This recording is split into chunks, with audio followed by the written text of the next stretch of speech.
மறக்காம சர்ப்ரைஸ் பண்ணுங்க. Thank you. Welcome back, everyone, to lesson number 2. We're going to continue from where we left off and look at another pretty high-level game where White was able to use a lot of initiative from early on to get a very big attack in the middle game. And we're going to see some overlapping themes. In the previous game, we saw Carlsen grab the initiative basically right out of the opening. And we're going to see kind of a similar situation with Alexander Grischuk playing the white pieces, super grandmaster. If you take chess at all seriously, you've heard of him. And in this game, he completely demolishes a lower-rated grandmaster, Rustam Kusmudinov. And this was in the World Blitz Championship. And even though this is a Blitz game, Grischuk just played flawlessly. And it's one of these games you should probably just know by heart. So going forward, we're going to see a very different structure compared to last game. In this game, Black starts out as perhaps going for a King's Indian with pawn g6. And this is a common sort of move order you'll run into as a London player, where sometimes Black wants to play d6, bishop g7, put the question to the bishop on f4. Now, for many years, the kind of classical way for White to play was some setup with e3, knight f3, bishop e2, castle, which led to perhaps a more quieter game and didn't really have too much venom. And I will admit, at least personally, I was very hesitant to play the London, especially starting out, because of the King's Indian setup. And it took a while before I realized that there's some other very interesting options for White in this position. And the move I can highly advocate for, and it's a very interesting, very trendy move these days, is to play this move knight c3. With the idea that you're not going for the typical London structure of maybe the solid c3 and e3 and bishop d3, but rather you're going for the immediate center expansion with e4. And this is exactly what Grischuk is going for. The idea that if Black plays bishop g7, White would play e4. And this is actually not a King's Indian. This is a Pirt's defense, where the main plan for White is queen d2 and queenside castle. And a lot of the times you can kind of take Black out of their comfort zone if they're not expecting this sort of move order. And if they happen to stumble into it, it can lead to a lot of exciting positions for White. And we will take a look at some other positions resulting from this line later on in the course. But for this game, Black decided to prevent e4 with one of the most natural moves in the position, pawn d5. Very reasonable move, controlling the e4 square, and just planning to continue to develop. And meanwhile, maybe questioning a knight on c3, where it doesn't serve too much of a purpose in this position. So Grischuk continues with a relatively creative and very ambitious idea. He starts with e3. After bishop g7, the perhaps very aggressive, maybe somewhat unnecessary looking move, pawn h4. Sometimes you see this type of move in a bullet game if you're just looking to attack right away. But in this specific position, h4 makes some sense, because h5 is a real possibility. And I would like to demonstrate one line, which is one of the key lines in this variation. If Black does decide to castle here, White can go ahead and play h5 immediately. And after knight take h5, it turns out rook take h5 is actually a very sound sacrifice. And if you can get to this position as White, you are down in exchange for a pawn, but there's more than enough compensation. I think even Stockfish will prefer White maybe a plus 0.8 or plus 1 advantage. Turning on Stockfish right now, it says plus 1.3 for White. That's when you know you're in like a good position, when you're down material and Stockfish is giving you a very generous edge. Simply because White has so much active play in this position, not only hitting the pawn on d5, but also just very logical developing moves like bishop d3, knight f3, of course queenside castling, bringing the rook to the half-open h-file. And there's so much checkmating potential in this line. So I've caught a lot of players off guard with this. A lot of players will take on h5 thinking that it's going to be a fight, but usually these sort of positions after rook take h5 are pretty one-sided in White's favor. So going back to this position, it is pretty risky for black to castle there.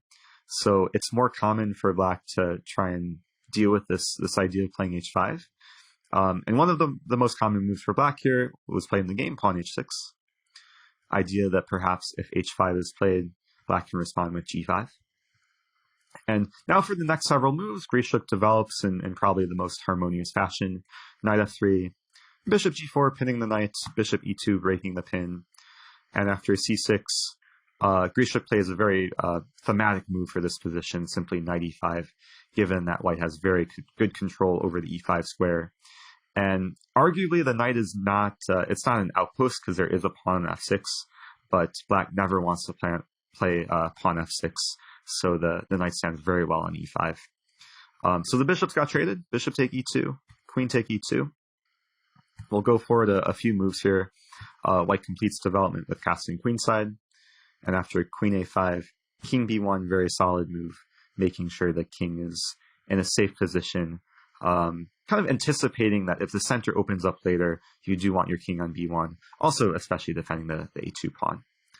So the knights got traded on e5, and then we should note in this position, white is doing very well. I mean, has very nice bishop on e5 now, has some threat of perhaps playing h5.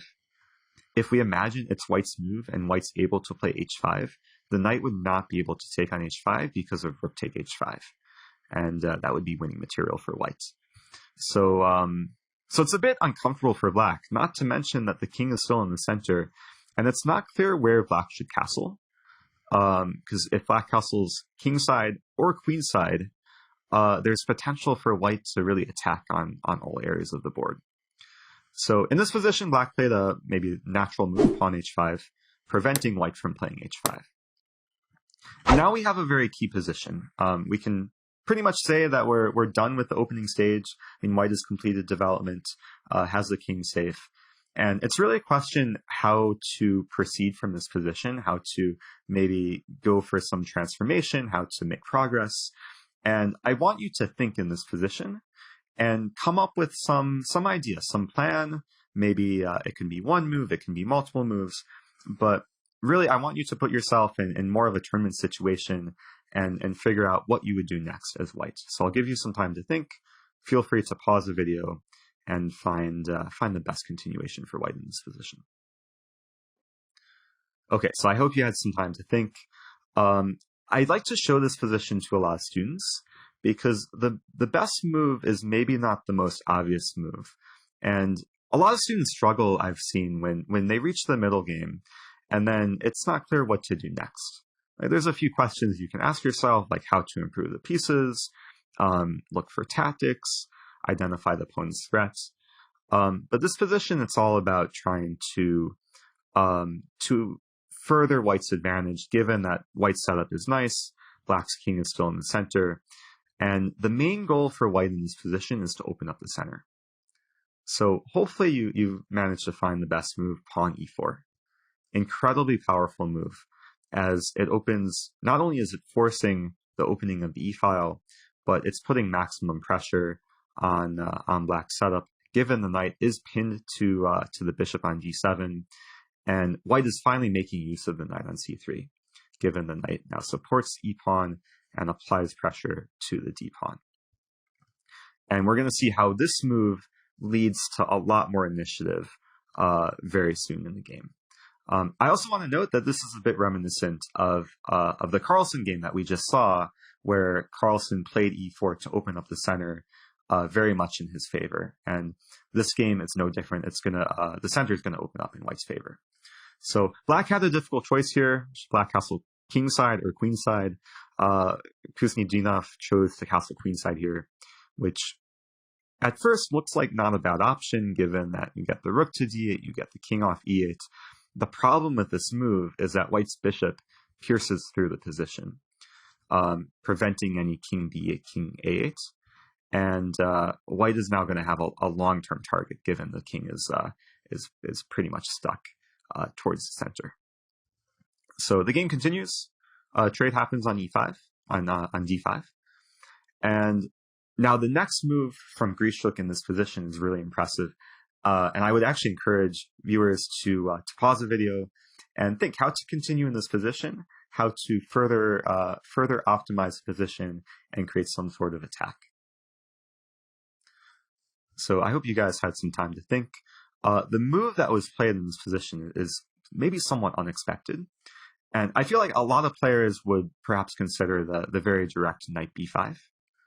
But the problem with this move, it's simply met with a6. And unfortunately, the tactics don't quite work out for whites. I mean, the initial plan would be to play bishop c7, but this just fails to queen take b5, and black is actually winning material here.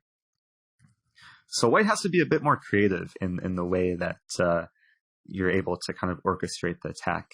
And of course, when you want to plan an attack, you want to bring all the pieces into the game and make sure that the pieces can work together.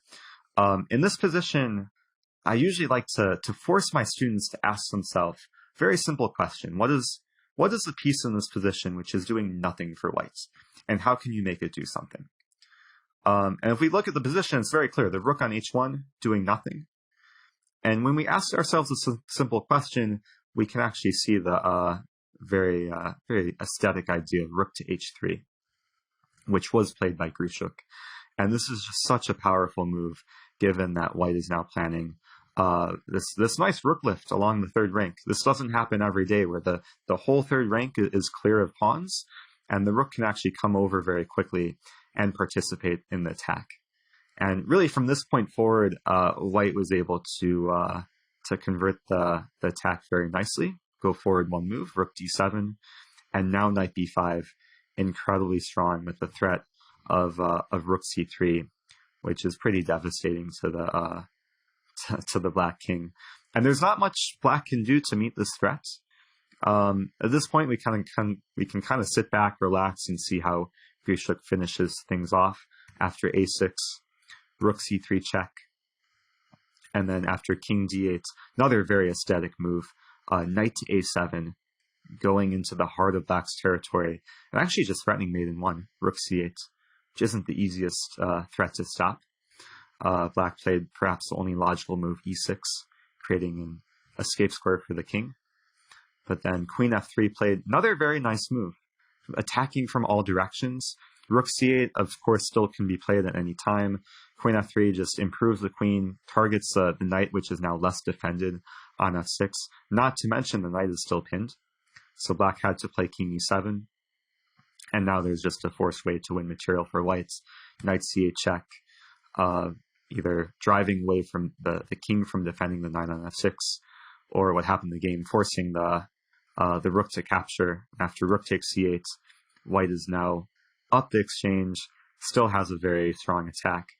And after rook d8, one more simple tactic to finish things off, bishop c7, and black resigned without really putting up much of a fight. So this is a really instructive game, at least for me, to see how to really seize initiative from early on. And really the key moment was this position with this pawn thrust e4. And sometimes this is what you want to look for in your own games. If you're completed development and you're castled, you want to look for ways to open up the position.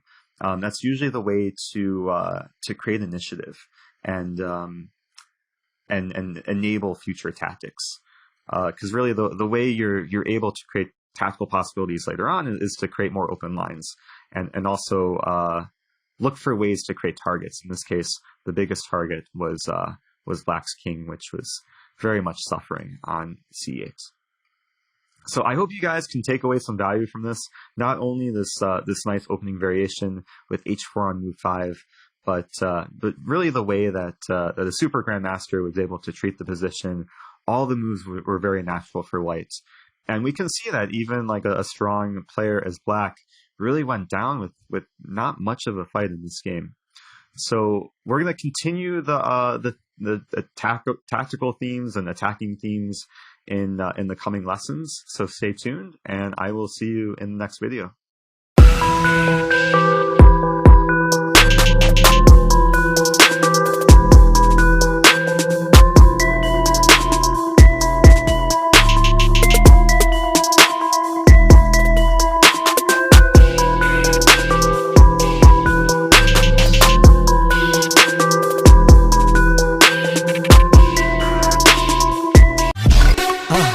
மறக்காம surprise பண்ணுங்க.